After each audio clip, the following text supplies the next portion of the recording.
Amen. Est-ce que tous ensemble on peut prononcer le nom de Jésus? Vous voulez bien? Vas-y, on prononce le nom de Jésus. Jésus. On le redit? Jésus. Une dernière fois. Jésus. Amen. On va s'asseoir, vous voulez bien? Parce que nous l'avons prononcé, parce que nous l'avons remercié, parce que nous l'avons invoqué, nous le croyons. Rien ne résiste à sa volonté maintenant, à son pouvoir, parce qu'il est capable de nous aimer. Alors que qu'est-ce qu'on est? Pas grand-chose, hein? Amen. Voilà, prenez place, prenez vos Bibles ou vos téléphones. Surtout, veillez à ce que votre téléphone ne vous dérange pas, ne nous dérange pas. Voilà, en bloquant les appels. Merci beaucoup. Merci à l'équipe, en tout cas, de ces moments portés dans la louange. Et reconnaissez à Dieu pour ce que nous venons de vivre. Il y a, je crois...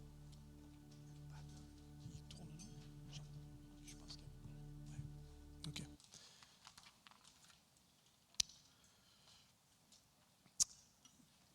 Oh, formidable. Tu auras une récompense. Merci.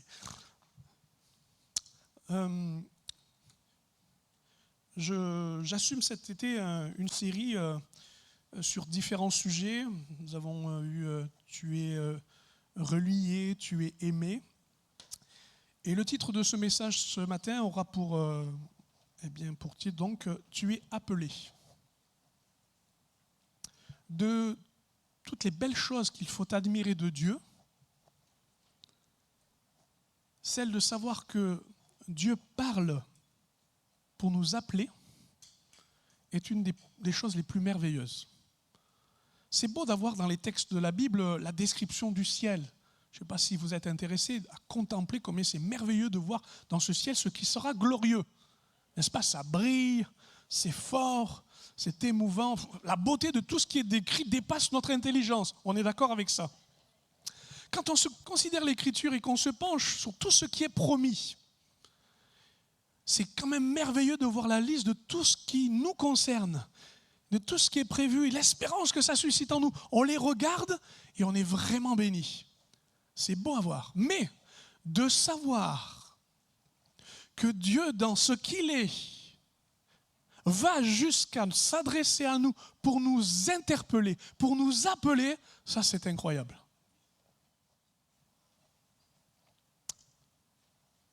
Qu'est-ce que c'est que l'appel de Dieu? Une des nombreuses définitions dit ceci, c'est l'initiative de Dieu qui, avec grâce, invite une personne à entrer dans une relation avec lui, à lui appartenir et à accomplir avec ses dons, les dons de Dieu, la mission du salut confiée pour sa gloire. Il avait déjà les anges pour serviteurs.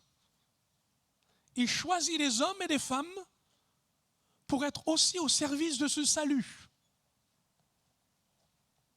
Dieu a une considération telle de notre création qu'il a vu non seulement recréer la nature lorsqu'il reviendra avec gloire, mais il nous fait aussi messagers, porteurs, serviteurs de ce royaume dans lequel nous savons un jour tout sera rétabli. Amen. Et ça commence par le fait d'un Dieu qui prend l'initiative, qui a la volonté de rentrer dans l'histoire de notre humanité, dans votre histoire, et de lui à vous, vous appeler. C'est quand même incroyable, hein? Aujourd'hui, on est habitué à être appelé. On est appelé tout le temps par le téléphone, les notifications, tout ça. Être concerné, voilà, on nous interpelle tout le temps. C'est vrai. Mais là, c'est pas autre chose que Dieu lui-même. Est-ce que vous vous rendez compte que de tout ce qui est créé, de tout ce qui existe, de tout ce qui est fait, son salut nous permet de dire qu'à un moment donné, Dieu nous appelle. Selon 1 Samuel 3,10, dans l'Ancien Testament, donc, nous avons un épisode remarquable d'un enfant dédié au temple de Dieu, qui s'appelle Samuel, qui est né d'un miracle, puisque sa mère était stérile, ou semble-t-il, ne pouvait avoir d'enfant depuis de nombreuses années. Et lorsqu'il fut enfanté, il a été dédié au temple. Dès qu'il est né, eh bien, il était consacré à Dieu. Et dans ce temple, au service du sacrificateur Élie, une nuit, comme toutes les autres nuits, une voix s'est fait entendre. Et l'enfant n'a pas compris quelle était la nature de cette voix. Alors il est allé vers son maître, vers celui qu'il sert, Élie. Et il nous a dit que plusieurs fois, il n'a pas discerné et compris ce qu'il se passait, jusqu'à ce que, celui qui le formait, celui qui l'accompagnait, lui dit, écoute, si c'est Dieu qui t'appelle, voici ce qu'il faut que tu fasses. Alors le verset 10 nous dit ceci, l'Éternel vint se présenta et il appela comme les autres fois Samuel, Samuel. Et Samuel répondit, parle, car ton serviteur écoute. Amen. Quelle rencontre. Quelle communication étonnante. L'appel de Dieu. Ça se passe donc avec une communication qui doit, se régler, s'ajuster. Samuel a mis du temps à comprendre qu'il ne s'agit pas de choses naturelles, mais de choses surnaturelles. Et qu'il était désigné dans son intimité parce que c'était son nom qui était appelé, c'était sa personne, son identité, c'était lui qui était concerné. Et il a entendu la voix de l'appel. Elle est répétée, cette voix. Elle est répétée parce que quand Samuel entend cette voix, il se dit, est-ce que c'est moi-même? Est-ce que c'est mon maître, le sacrificateur Élie? Est-ce que c'est les hommes qui m'appellent? Ou est-ce que c'est Dieu? Et voyez-vous, notre difficulté, c'est de régler notre communication pour dire, est-ce que c'est mes propres désirs? Vous me suivez? Est-ce que c'est les désirs des autres, les besoins des autres qui m'appellent? Ou c'est Dieu lui-même? Ainsi, il y a des voix intérieures, nous-mêmes, et des voix extérieures, les autres ou Dieu. L'appel de Dieu, c'est tout le travail d'un Dieu qui nous dit, est-ce que tu sais faire la part de choses entre ce qui vient de moi et ce qui vient de toi? Ah, les voix intérieures. La voix intérieure qui te dit, surtout ne le fais pas. Parce qu'elle est animée par la peur et la crainte du risque. Ou une autre voix tout à fait opposée qui dit, mais depuis le temps que tu attends ça, mais dépêche-toi d'y aller, depuis que ça te démange, vas-y, fonce. Nos motivations ne servent à rien dans l'appel de Dieu. L'appel de Dieu ne commence pas par mon oui, mais commence par le oui de Dieu. Donc, réglez ce problème avec vous-même. Vous n'êtes concerné que par la voix de Dieu, pas d'abord par vos voix intérieures. Elles seront toujours contradictoires, ou menées par l'orgueil, ou menées par l'orgueil. Ah ben mince alors. Parce que l'orgueil peut prendre deux visages. Résister à Dieu, je ne peux pas, je ne dois pas, ce n'est pas moi, surtout ne me choisis pas. Ou, tu as eu raison, vas-y, les autres sont incapables, moi je vais y aller, tu vas voir. Bien sûr, ce sont deux caricatures, mais c'est une réalité. Ce qui fait le point de départ, ce qui donne la vraie motivation, c'est Dieu qui a pris l'initiative. C'est que je laisse l'initiative de Dieu appeler. Ça va? Et puis il y a les voix extérieures. Vous avez ces chorales qui vous chantent ce que vous devez faire et comment il faut le faire. Il n'y a rien de pire que d'être appelé par les hommes sans être appelé par Dieu. Demandez donc à Saül. Le peuple voulait un roi et il avait tout ce qu'il fallait pour correspondre aux critères que les hommes demandent. Et la chorale a dit, c'est celui-là, il est parfait, franchement, il est instagrammable. Lui, il va récolter tous les followers, c'est bon.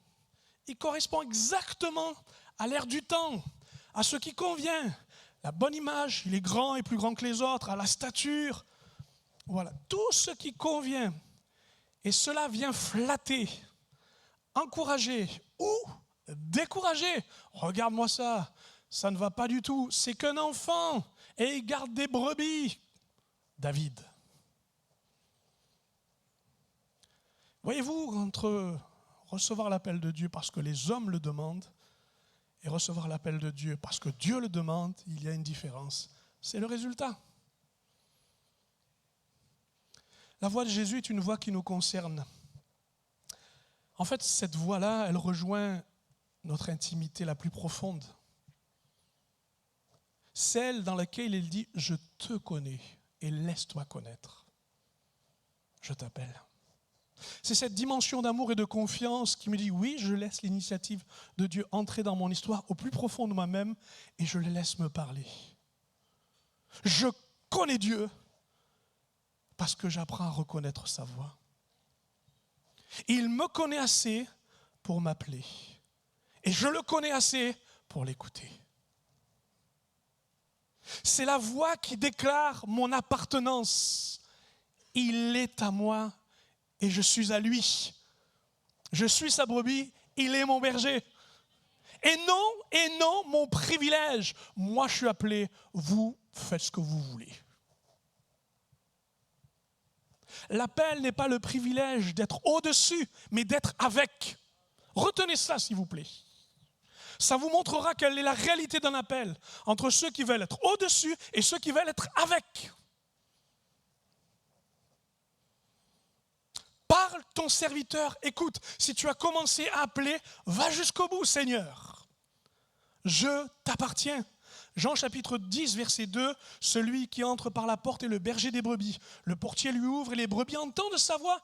Il appelle par leur nom les brebis qui lui appartiennent et il les conduit dehors.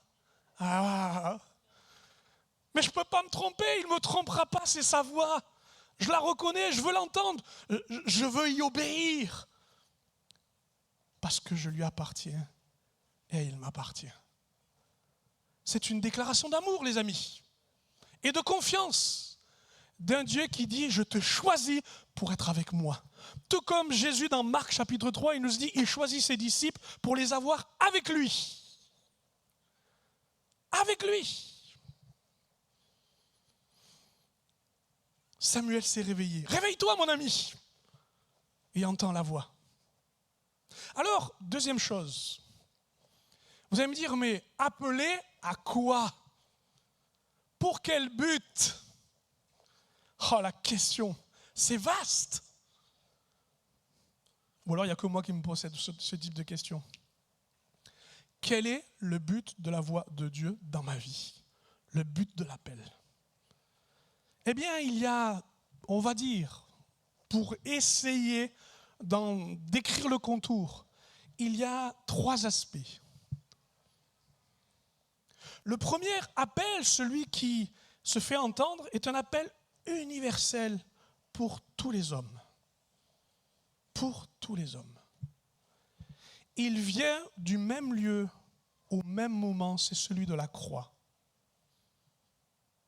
Du cri de Jésus, qui souffrant sur le bois, va dire « Pardonne-leur, car ils ne savent ce qu'ils font ». Cet appel est un appel personnel à se repentir de son péché, à entendre la voix de la justice de Dieu qui dit « Je devrais te condamner, mais je veux te pardonner ». Si tu acceptes la valeur, la vertu du sang de Jésus, cet appel universel fait que tous les hommes sont concernés. Car Paul écrivait à Timothée, 1 Timothée 2,4, il veut que tous les hommes soient sauvés et parviennent à la connaissance de la vérité. Il y a un seul Dieu et un seul intermédiaire ou médiateur entre Dieu et les hommes, c'est Jésus-Christ, homme. Jésus qui appelle les hommes à être sauvés. Où en es-tu de cet appel? Sais-tu qu'il y a un appel? Un appel à se tourner vers Dieu, un appel à quitter ses voies, un appel à se convertir, un appel à changer de vie, un appel à donner sa vie, un appel à obéir et le suivre, un appel qui est celui de Jésus, l'avocat, qui plaide pour toi et qui ne cesse de plaider pour toi dans cette justice dont tu as besoin, de cette défense dont tu as besoin. Il se fait l'interprète du Père qui, parce qu'il veut manifester son amour, veut te donner son amour, toi qui as du mal à le recevoir. Voyez-vous, dans le film du salut, Dieu veut que nous soyons tous dans le générique. Ouais, merci. Oui, on veut qu'on y soit tous. Vous savez, à la fin, quand on remercie tout le monde, il veut que vous y soyez aussi. Mais ça ne passe que par la réponse d'un appel. Que l'évangile brille enfin. Que ce que tu sens peut-être comme évident, nécessaire, devient urgent pour toi. Il appelle. Ça, c'est le premier appel. L'appel de la croix. L'appel de venir à lui et de bifurquer. Tout comme une croix montre qu'il y a un changement de chemin. Amen. Puis un appel commun que nous avons aussi, à nous qui avons cru ou qui croyons. Il nous est dit que nous sommes appelés à être saints. Saints dans toute notre conduite. 1 Pierre 1,15. Vous serez saints, car je suis saint. Cet appel, là aussi, est précis et il est pressant. Il ne nous est pas dit, il faut que vous vous conformiez à la façon dont vous vous représentez la sainteté extérieure. Mais il nous est dit, il faut que vous soyez saints selon la nature de celui qui est saint. C'est tout à fait différent. Être saint, c'est effectivement pouvoir être séparé, mais aussi être agréable à Dieu, car ce qui est saint est conforme et agréable à Dieu. Et ce travail, cette transformation de conformité à sa nature est un travail de Dieu que seul Jésus peut assumer pour nous, car il est notre sanctification. Nos efforts ne font que ou nous enorgueillir ou nous décourager. Mais nous avons la nécessité pour recevoir sa nature de pouvoir abandonner notre propre nature et de laisser sa sainteté. Ton langage, tes pensées, tes choix, tes désirs, tes plaisirs, tout cela est devant Dieu et Dieu veut les transformer en conformité à son image. Amen. Et c'est un appel retentissant qui souvent, est là quand nous sommes devant lui et que nous sommes travaillés. Laisse l'appel de sa sainteté faire le bon travail. Pas le travail d'une simple culpabilité, mais le travail d'un détachement entre mon ancienne vie et ma nouvelle vie avec lui. S'il n'y a pas cet appel, vous êtes coincés dans la transformation. Vous êtes coincés dans les progrès que vous avez à faire avec Dieu. Vous serez saints, car je suis saint. C'est intéressant. Le présent de la sainteté, le fait que tu sois saint, ça dépend de lui. Voilà pourquoi, écoutons et comprenons de quelle manière des fois il y a des appels où il faut les entendre. Autorisez-moi à vous dire ça. Écoute, avec ta langue, il faudrait peut-être que tu entendes plutôt ce que Dieu veut te dire que ce que tu dis. S'il y a bien un royaume de péché et un instrument qui est dur à sanctifier, c'est ce petit bout de chair. Parce qu'il nous échappe toujours. Vous n'avez pas l'air concerné, en tout cas moi je le suis. Des fois je veux bien dire les choses, je veux bien faire les choses et ça m'échappe. Moi je suis le roi, vous savez pourquoi? Bon, ça ne vous intéressera pas, mais ça c'est à titre d'exemple. Je suis le roi, je fais un compliment et en même temps une petite taquinerie. Pourquoi je ne vais pas au bout? Pourquoi je ne laisse pas juste le plaisir d'un compliment? Comme si c'était gênant de dire quelque chose de bien à quelqu'un. C'est fou dans notre nature comment on est fait. Je ne sais pas vous, mais bon, c'est qu'un petit exemple. Vous me direz, c'est pas très grave. C'est vrai.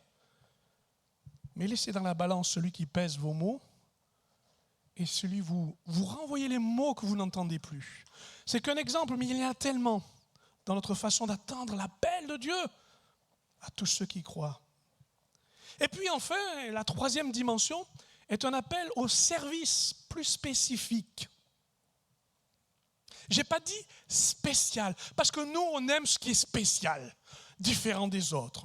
Allez, spécifique qui correspond précisément à ce que Dieu veut dans son corps, dans son peuple. Vous vous rappelez, ou peut-être que vous le découvrez avec moi, dans Éphésiens chapitre 2, verset 10, il nous est dit dans verset 9 que nous sommes sauvés par le moyen de la foi, c'est par grâce afin que personne ne se glorifie. Et juste après, il dit ceci au verset 10, « Nous sommes son ouvrage ayant été créé en Jésus-Christ pour de bonnes œuvres que Dieu a préparées d'avance afin que nous les pratiquions. » Il a préparé les choses d'avance et il nous appelle pour que nous puissions y entrer. Puisque c'est lui qui fait l'ouvrage, puisque vous êtes son œuvre, l'œuvre de salut, nous l'avons lu, il nous a appelés pour que nous soyons sauvés. Puisqu'il nous a appelés à être saints, eh bien continuons et entendons ce qu'il nous demande dans son œuvre et dans son service spécifique. Des œuvres préparées d'avance pour nous, à nous, de les pratiquer. C'est ainsi qu'à un moment donné, dans l'église d'Antioche, avec le Saint-Esprit, jeûnant et priant pour connaître la volonté de Dieu, il nous est dit ceci, quand il servait le Seigneur, eh bien, toute l'équipe des serviteurs se sont mis à jeûner et il nous dit que le Saint-Esprit dit « Mettez-moi à part Paul et Barnabas, ou Barnabas et Saul, pour l'œuvre à laquelle je les ai appelés. » Donc il y a des choses dans la façon dont on veut le servir qui dépend de la façon dont Dieu nous a appelés.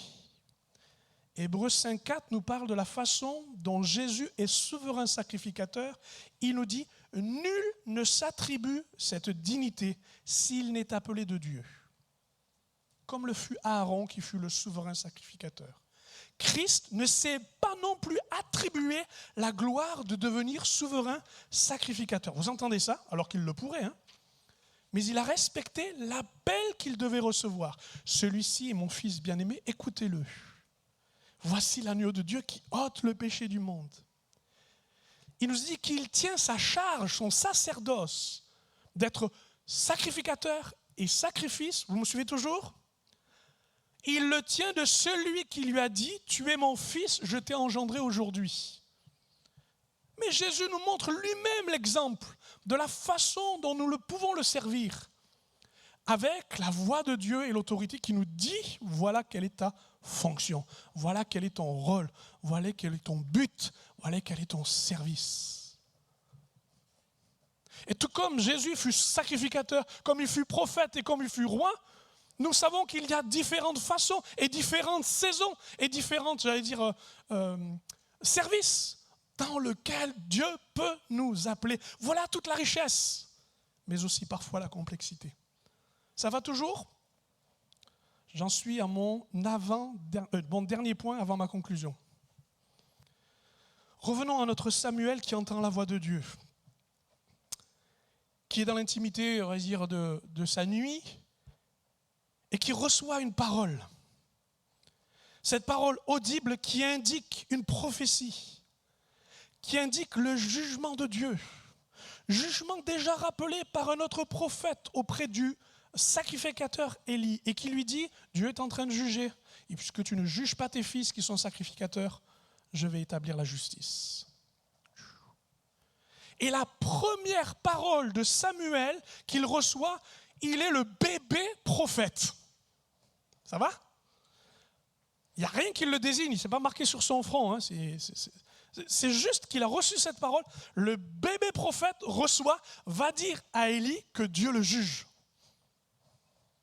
Waouh! Vous savez, souvent ce qu'on veut avec l'appel de Dieu, on veut les garanties et les conditions. Non? On veut qu'avec l'appel de Dieu, tout se passe bien pour nous. Que tout aille bien. Donc, on veut que absolument tout soit aplani. Imaginez, quand Samuel entend ces paroles, il dit « Va le dire à quelqu'un d'autre ». Il ne s'agit que d'un enfant, au service du temple, au service d'un sacrificateur, au service du peuple. Retenez bien une chose, l'appel de Dieu n'est pas la réalisation de soi, mais le don de soi pour les autres. La concrétisation de la parole de Dieu en nous pour les autres. Samuel n'était pas dans un contexte où justement le service était vraiment probant, était vraiment le bon moment, car il nous est dit que c'était un temps mauvais. Les temps des juges, dans l'histoire de la parole de Dieu, ce n'est pas les meilleurs temps. Chacun faisait ce qui lui semblait bon. Et de juge en juge, eh bien, c'est-à-dire des hommes ou des femmes parfois choisis pour délivrer le peuple, prendre autorité, chasser les ennemis, rétablir la justice et la relation avec Dieu, ces hommes-là, choisis par Dieu, s'élever, parler de la part de Dieu, mobiliser une armée, et s'il fallait avancer, eh bien ces gens, à chaque fois, retombaient dans le même problème. Les paroles de Dieu étaient rares. On va dire que la vie spirituelle était refroidie. Les repères étaient en train de bouger. Au sein même du temple, les sacrificateurs se détournaient. Ils couchaient avec les femmes. Ils prenaient le bénéfice des sacrifices. Ils ramenaient tout à eux-mêmes, individualistes. Il y avait là l'expression d'un service qui n'était plus l'appel de Dieu, mais l'appel à soi. Mauvais sacerdoce, mauvais temps d'apostasie, mauvais choix du peuple.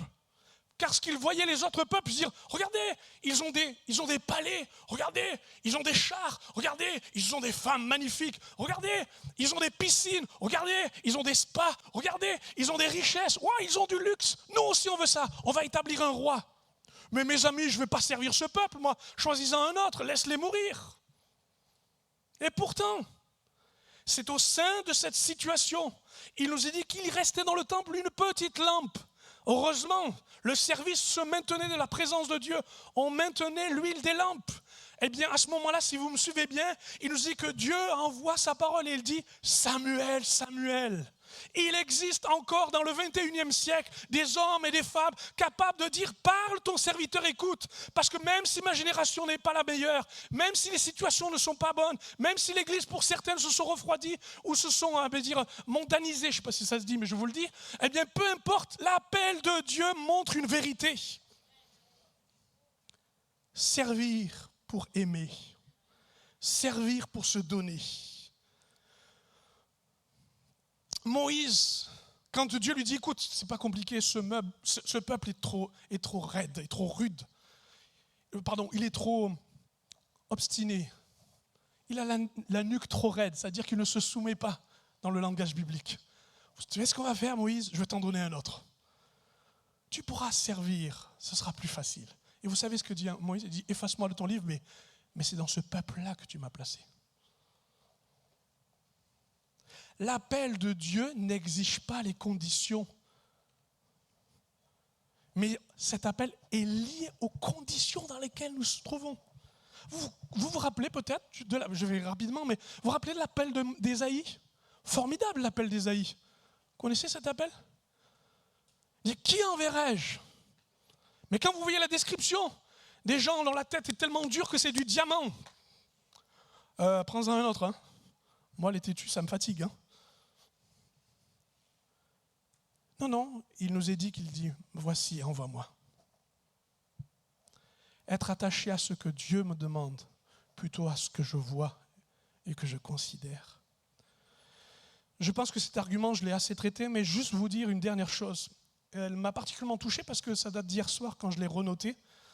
Je repense à la façon dont Jésus a reçu l'appel. Et Jean-Baptiste disait, quand ses disciples disaient, mais regarde Jésus, il est en train d'entraîner tes disciples. Jean-Baptiste a dit ceci, un homme ne peut recevoir que ce qui lui a été donné du ciel.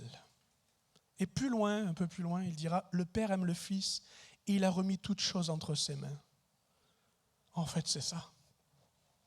Si tu as appelé, c'est qu'il te remet quelque chose aussi. Pas simplement les défis, les difficultés et les impossibilités, mais dans son appel, il y a toute sa personne. À Jésus, il lui a remis toutes choses, même s'il fallait passer par la croix, même s'il fallait passer par l'obscurité du tombeau et le désarroi de la pierre scellée, pourtant, l'appel était là. Écoutez bien, le Père aime le Fils, Dieu t'aime et t'appelle. Bien sûr, tu n'as pas tout entre tes mains, seul Jésus à qui tout a été remis, mais ce qu'il te remet, c'est entre tes mains. Alors, comme Jésus dans Jean 13, verset 3, écoute bien, il est dit, Jésus qui savait que le Père avait remis toutes choses entre ses mains, qu'il était venu de Dieu, qu'il s'en allait à Dieu, se leva de table, ôta ses vêtements, prit un linge et lava les pieds des disciples. Waouh!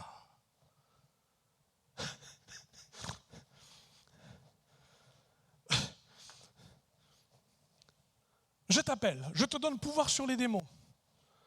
Je te donne pouvoir de donner des paroles de connaissance. Je te donne pouvoir, connaissance de la parole pour enseigner les autres. Je te donne de pouvoir établir des églises. Je te donne. Mais là, mes amis, on décolle là. Oh là là. Jésus avait tout, il pouvait tout faire. Et parce qu'il savait qu'il était aimé du Père et qu'il avait tout reçu entre ses mains, il fait de son service, non pas un maître, mais un serviteur. L'appel à être serviteur, esclave, soumis à Dieu. Car voyez-vous, l'objet de tout ce que je viens de vous dire, c'est que les conditions ne sont qu'une seule. Celle de l'obéissance. Alors oui, il y a une étape, et nous sommes devant cette étape, chers amis. Aller vers son appel. Vous savez, l'appel de Dieu avait retenti pour Samuel, mais ça faisait longtemps que l'appel de Dieu avait commencé pour Samuel. Sa naissance, son développement, son caractère. 1 Samuel 2,12, Elkana s'en alla dans la maison à Rama et l'enfant fut au service de l'Éternel devant le sacrificateur Élie. Il y avait déjà quelque chose de disposé. Verset 18, Samuel faisait le service devant l'Éternel et cet enfant était revêtu d'un éphod de lin. Sa mère lui faisait chaque année une petite robe et lui apportait en montant avec son mari pour offrir le sacrifice annuel. Et le jeune Samuel grandissait auprès de l'Éternel. Toujours dans le chapitre 2, le verset 26, le jeune Samuel continuait à grandir et il était agréable à l'Éternel et aux hommes. Voyez-vous, cette succession de descriptions dans ce seul chapitre nous montre déjà qu'il y a quelque chose que Dieu est en train de préparer, d'écrire. C'est sous-jacent, c'est pas loin, c'est là. Mais il faut l'appel pour que toutes ces choses qui sont préparées, tout ce qui est en train de se manifester, s'officialise, se légitimise, s'accepte, se dévoile. Pourquoi discuter votre histoire? Pourquoi revenir sur votre identité? Parce que Dieu sait ce qu'il fait. Et que même vos blessures peuvent être un équipement pour Dieu. Pourquoi ne pas être sérieux avec le fait d'être formé avant même d'être appelé, plutôt que d'attendre l'appel pour se former?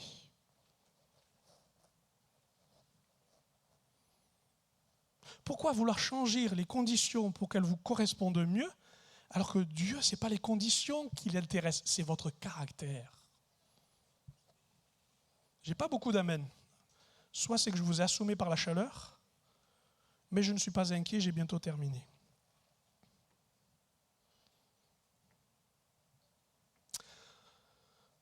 Dans les étapes, l'appel de Dieu est important parce qu'il place un point de départ.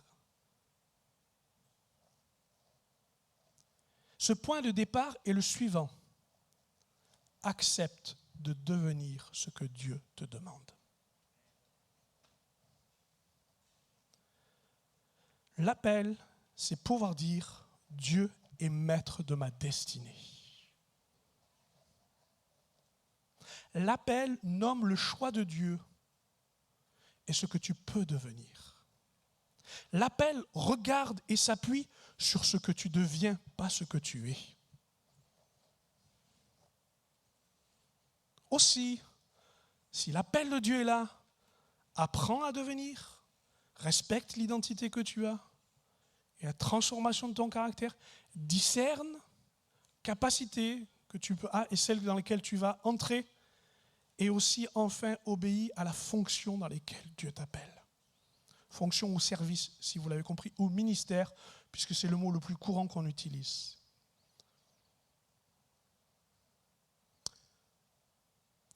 Vous n'aurez pas toutes les réponses quand Dieu cite votre nom et qu'il vous demande maintenant, qu'il vous convoque au milieu de ceux et celles qui le servent. Quelle que soit la tâche dans le corps de Christ, nous devons et nous pouvons tous servir. Il y a des services, effectivement, qui sont donnés à l'Église, qu'on appelle les ministères dons, qu'on retrouve dans Éphésiens 4. Mais ils ne représentent pas tous les appels.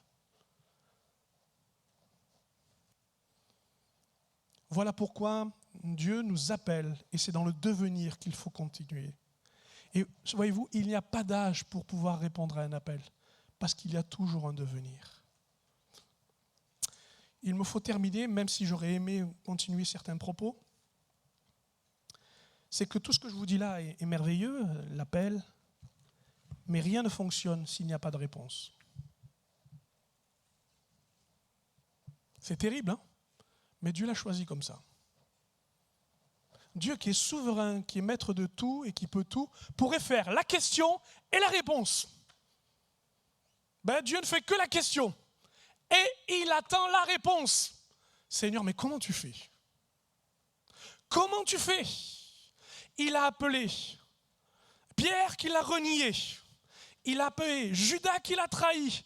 Mais en les appelant, il voulait la réponse. Et ce matin, je pense et je crois que encore une fois pour quelques-uns, eh bien le test est à nouveau là. Dieu pose la question, qu'est-ce que tu vas répondre? Il ne s'agit pas de prise d'otage, il ne s'agit pas de forcing, il s'agit d'être devant Dieu vrai. Et de savoir ce qu'on fait ici. Et à quoi ça sert? Alors oui, rêvons si vous voulez. Mais il faut que le rêve rencontre l'appel de Dieu, car on ne peut pas donner ce qu'on n'a pas reçu. On ne peut pas aller là où on n'est pas appelé. Oui, il faut de ne pas avoir peur de laisser ces appels fonctionner. Pourquoi? Parce qu'on a besoin d'écouter ce que Dieu veut nous demander. Il y a ici, ce matin, à cet instant, une approbation. Car quand il dit Samuel, Samuel, et que ce jeune serviteur, ce bébé, cet enfant, si vous préférez, qui est quand même un peu grand quand même, eh bien, est capable de dire, ton serviteur écoute, ça y est, ça a démarré.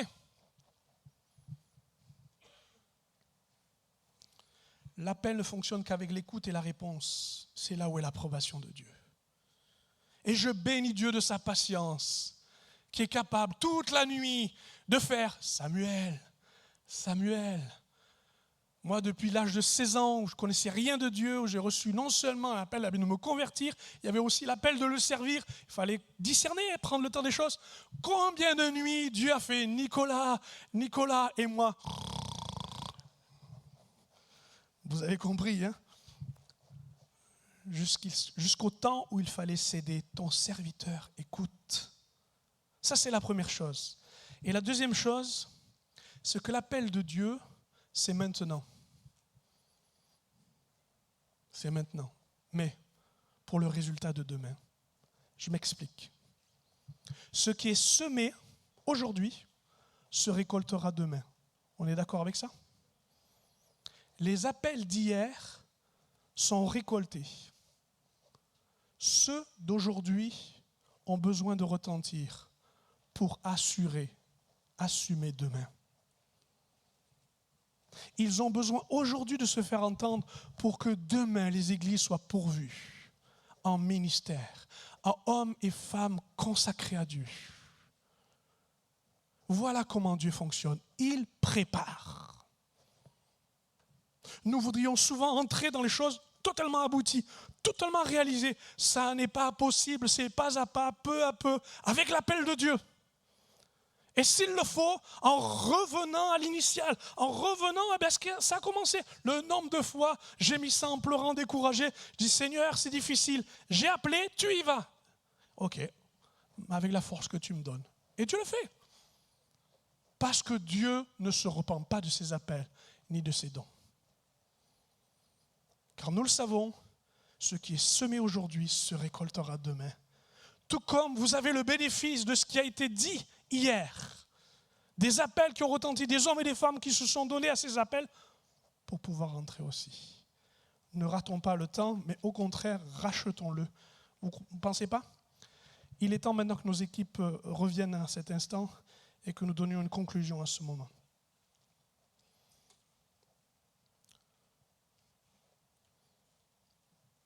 Je vous propose qu'on se tienne debout pour donner un peu plus de solennité à ce moment et remercier Dieu pour ce que nous avons entendu.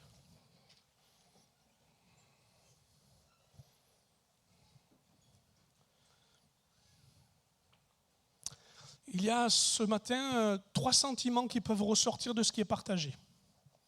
3 sentiments. Le premier que nous dirons le plus agréable. cela ne fait que enfoncer les vérités qui sont déjà en vous. Et ça vous fait le bien de pouvoir y aller. Parce que vous êtes au clair avec ça. Deuxième sentiment, vous êtes mal à l'aise et tiraillé. Parce qu'à la fois, c'est clair et compréhensible et en même temps, c'est tellement difficile d'entrer dans cette dimension. Bien, vous êtes à l'endroit de la décision, mes amis. Est-ce que tu veux continuer à dire à Dieu, me voici, parle, ton serviteur écoute. Je veux aller plus loin dans ce domaine-là. Mal à l'aise parce qu'il faut peut-être que vous arrêtiez d'écouter l'appel des besoins. Il faut faire ci, il faut faire ça. Oui, vous pouvez le faire. Vous avez raison de le faire. Mais à un moment donné, il faut écouter Dieu parce que vous n'allez peut-être pas dans la dimension que Dieu vous donne. Ou l'appel à une idée de ce que vous faites, des représentations que vous avez. Balayez tout ça, laissez maintenant l'initiative de Dieu et allez vers ce que Dieu vous demande. Et si vous n'avez aucune indication, si vous n'avez aucun moyen de savoir, vous savez, faites comme moi. Touchez à tout. Faites tout ce que votre main peut faire. Et Dieu va vous montrer ce à quoi vous allez être capable de faire. Ça marche aussi. Ça va avec. Me voici, je t'écoute, dis-moi où il faut aller et de quelle manière. Et puis le dernier sentiment, c'est celui de se dire oui, mais c'est trop tard. Oui, il y a comme un détachement, il y a comme une façon de dire je suis d'accord, mais attends. J'ai payé, j'ai fait, j'ai essayé de faire, j'ai tenté, point final. Mais j'aimerais qu'il revienne à la charge. Une scène, une bonne pression, juste celle-ci, c'est dire ce n'est pas fini. Ce qui est beau avec l'appel de Dieu, c'est qu'on apprend de nos erreurs et on revient à l'obéissance. Et on recommence non pas nos erreurs, mais on recommence simplement à l'écouter pour le servir.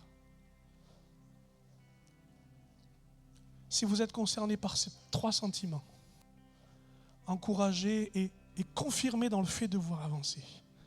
Ce oui, vous l'avez déjà prononcé, vous êtes clair avec ce oui, alors que Dieu vraiment vous bénisse. Si ça vous plante à nouveau et ça vous rend solide, merci Seigneur. Mais si vous êtes peut-être mal à l'aise, indécis, imprécis, je voudrais prier pour vous.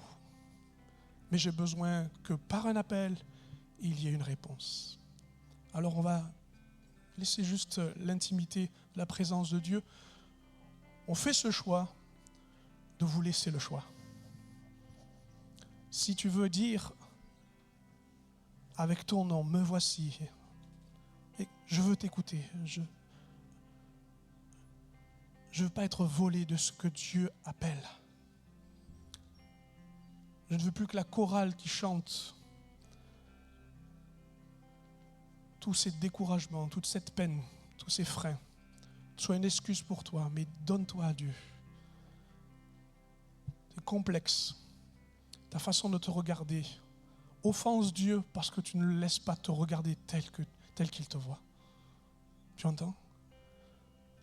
Alors si tu es dans ce besoin, élève ta main maintenant et choisis-le. Au-dessus de ta tête, tu places cette main et tu dis, me voici Seigneur, je veux te servir. Je veux t'obéir. Je veux faire ton œuvre. Quitte ce sentiment d'incertitude et rentre dans ce que Dieu a dit. Et si ces choses ne sont pas précisées, attends-les, reçois-les, vis-les, au nom de Jésus. Les mains se sont levées, se donnent à toi. Je prie que maintenant tu agisses au nom de Jésus. Qui suis-je pour faire ces choses? Toi seul es capable. Tu es le chef d'orchestre, tu es le maître d'œuvre, tu es l'architecte.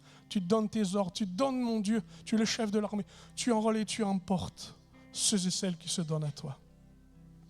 Je prie enfin, mon Dieu, pour celui ou celle qui a déjà peut-être beaucoup donné, afin que tu le renouvelles à cet instant et que tu lui donnes encore cette joie, cette force.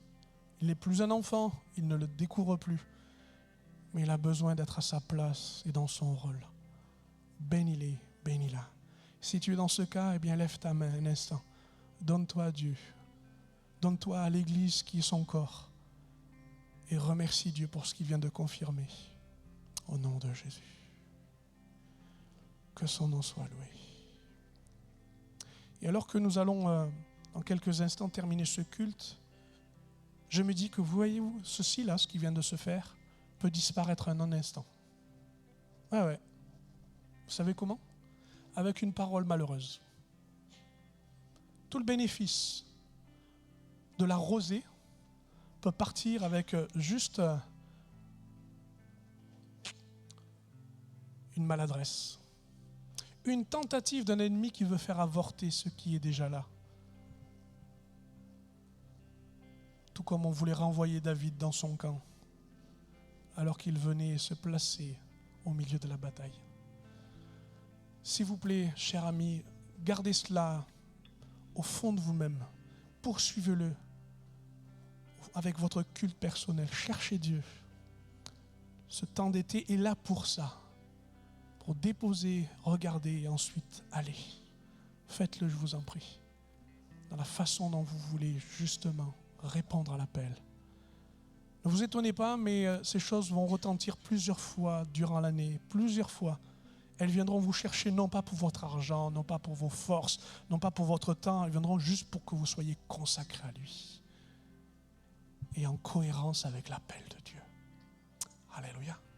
Est-ce qu'on peut chanter le chant? Vous avez un chant? Et puis ensuite, nous aurons le temps d'annonce. Que Dieu nous bénisse ensemble. Me voici à genoux devant toi, j'abandonne tout.